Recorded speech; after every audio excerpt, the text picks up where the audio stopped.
Sean Taylor. On the night of November 26, 2007, after a rugby match, Sean Taylor had returned home to Florida with his fiancée Jackie Garcia and their 18-month-old daughter. Taylor heard persistent noises in his house. Taylor grabbed a machete he kept for protection and moved cautiously down the hallway, but nothing unusual was found.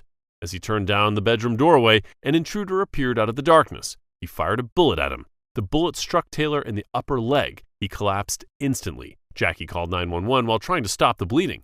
Paramedics rushed Taylor to Jackson Memorial Hospital, but the next morning, November 27th, his heart could no longer keep pace with the trauma. The cause was severing his femoral artery, one of the body's most major blood vessels. In the days that followed, police identified and arrested a group of young men connected to a burglary ring. Their prosecution stretched over several years. Jason Mitchell, the organizer, received a life sentence. Venha Hunty was sentenced to 29 years, Charles Waldrow to 30 years, and Eric Riviera Jr. to 57 years.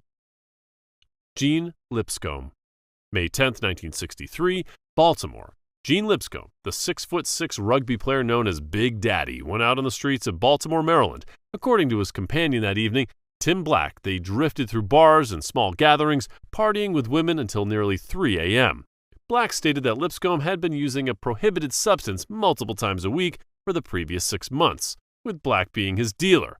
At that night, Lipscomb took the drug again. Moments after using it, Lipscomb began to drool and slump over on the floor, his body reacting violently. When he wouldn't wake up, Black finally rushed him to Lutheran Hospital. Doctors worked quickly. At just before 8 a.m., Gene Lipscomb was pronounced dead at only 31 years old. The autopsy reported signs of substance use and a severely fatty liver. For fans, teammates, and friends, the news didn't just shock, it felt impossible. Friends of Lipscomb could not believe it happened to him due to his professional fear of needles, with some believing that he was the victim of a homicide for robbery. Thousands went to his viewing in Baltimore, reportedly stretching multiple city blocks, even when it was set to close at 10 p.m. The Professional Football Researchers Association named Lipscomb to the PFRA Hall of Very Good Class of 2006. Mack Lee Hill. December 12, 1965, at War Memorial Stadium in Buffalo, the Kansas City Chiefs faced the Bills in a late-season matchup. Among the players was Mack Lee Hill, the powerful young running back nicknamed the Truck. Through the game, Hill carried a ball 8 times for 22 yards and caught 4 passes for 39 yards. Early in the second half, the Chiefs shifted to a more aggressive passing scheme, and Hill was sent out repeatedly on swing routes and check-down passes. Midway through the third quarter on a routine play, Hill caught a short pass in the flat. As he pushed towards the sideline, 2 Buffalo defenders converged, crashing directly onto Hill's right knee. The impact folded his leg beneath him. Though he managed to limp off under his own power, the injury was severe. By the time trainers examined him on the sideline, his knee had already begun to swell. Hill was flown back to Kansas City, where doctors confirmed a torn ligament that required immediate surgery. 2 days later, on December 14th, he entered Menorah Medical Center. Instead, while still on the operating table, his temperature suddenly surged to 108 degrees Fahrenheit, or 42 degrees Celsius, triggering violent convulsions. Despite emergency intervention, Hill died about an hour and a half after surgery. Doctors later determined he had suffered an embolism caused by a fat globule entering the bloodstream and a severe reaction to anesthesia. Cory Stringer. July 30th, 2001. The second day of Minnesota Vikings preseason training camp. The summer heat beat down mercilessly on the practice fields in Mankato. Temperatures climbed past 43 degrees Celsius. The morning session pushed players hard, but Cory Stringer struggled more than usual. He was unable to finish the practice due to exhaustion and dehydration. Coaches held him out of the afternoon session, hoping rest would steady him. On July 31st, Stringer was conducted in full pads, despite that teammates later recalled seeing him vomit multiple times, yet he refused to stop. He did complete the morning practice session on July 31st, which lasted 2.5 hours. At 11:30 a.m., Stringer walked into an air-conditioned shelter after the session, where he became weak and dizzy. Trainers rushed to assist as his condition rapidly deteriorated. He was transported to Emmanuel St. Joseph's Mayo Health System Hospital in Mankato.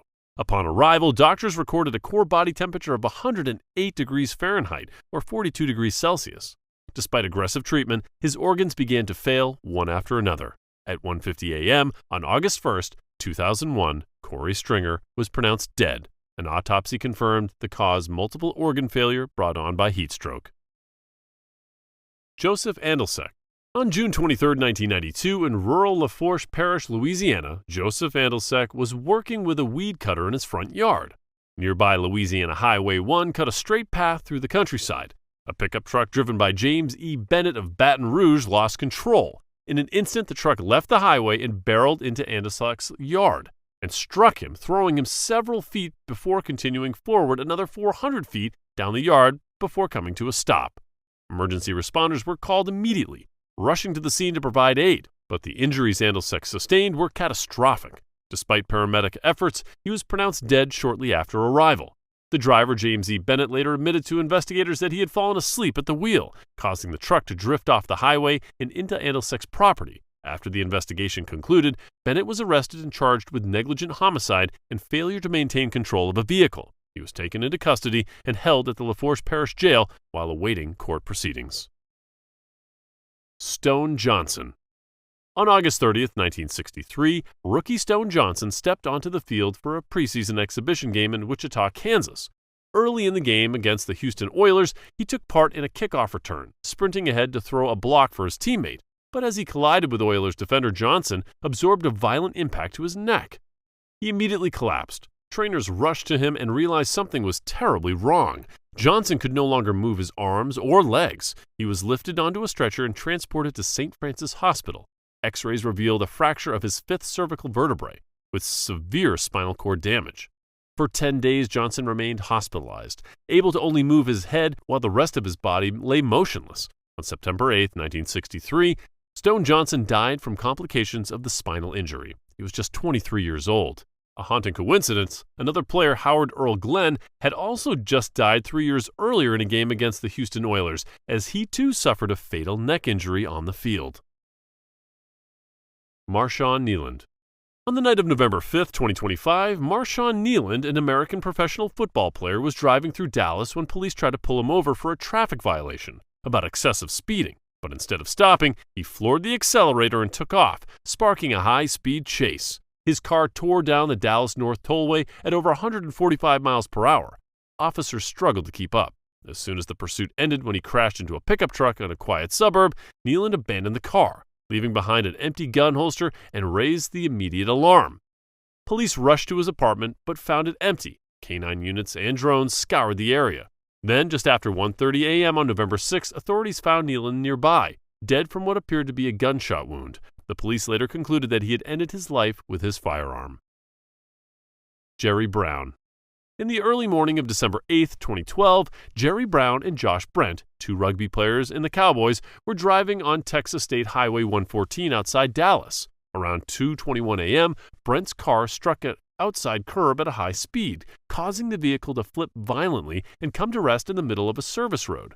Flames erupted from the wreckage but were extinguished by first responders. Brown was found unresponsive inside the vehicle and was later pronounced dead at the scene.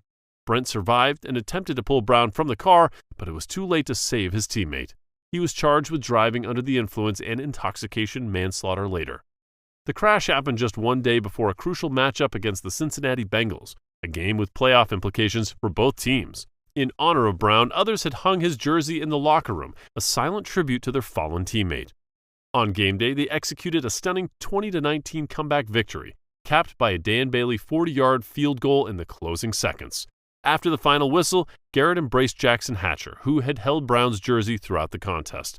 The team honored Brown further by wearing a 53 decal on their uniforms and leaving his locker untouched. Chuck Hughes. October 24, 1971, at Tiger Stadium, Detroit. The Detroit Lions were hosting the Chicago Bears in a late-season rugby matchup. As the fourth quarter wound down, Detroit trailed 28-23. Chuck Hughes, who entered the game as an injury replacement, hauled in a 32-yard pass from quarterback Greg Landry and a first down at the Bears' 37-yard line and igniting the crowd with a surge of hope.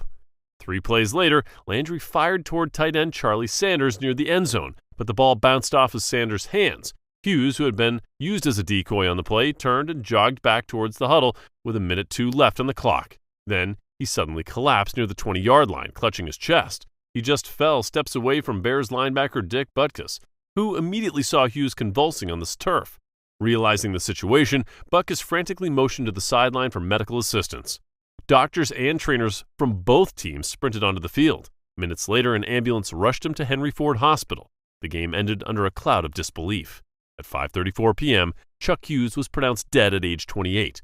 The autopsy revealed advanced, previously undiagnosed atherosclerosis, with one coronary artery 75% blocked. A sudden coronary thrombosis had cut off blood flow to his heart, triggering a fatal heart attack. To this day, Hughes remains the only NFL player to die on the field during a game.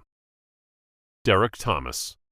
Derrick Thomas, known as DT, the Kansas City Chiefs star linebacker, and regarded as one of the greatest pass rushers in NFL history.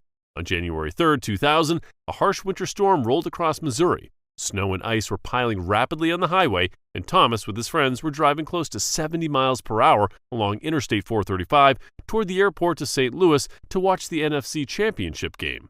Moments later, Thomas's SUV lost control, skidded off the interstate, and flipped. Thomas and one of the passengers were not wearing seatbelts, Michael Tellis, and both were thrown from the car. Michael was killed instantly. The second passenger, who was wearing his safety belt, survived the scene uninjured. Thomas survived the crash but suffered catastrophic spinal injuries, leaving him paralyzed from the chest down. He was transported and treated at Jackson Memorial Hospital in Miami. In the days that followed, Thomas remained determined, beginning a long road of therapy despite the magnitude of his injuries. But on the morning of February 8th, as the nurse transferred him from the hospital bed to the wheelchair on his way to therapy, Thomas told his mother he was not feeling well. Seconds later, he collapsed without warning. Derrick Thomas had suffered cardiorespiratory arrest caused by a massive pulmonary embolism, a blood clot that formed in his legs after the accident and traveled to his lungs. Months later, Thomas's family sued General Motors for $73 million in damages stemming from this accident. In 2004, a jury ruled that the family was not entitled to any money. If you like this video, don't forget to subscribe and tell me which story you want next. Thanks for watching, and see you in the next video.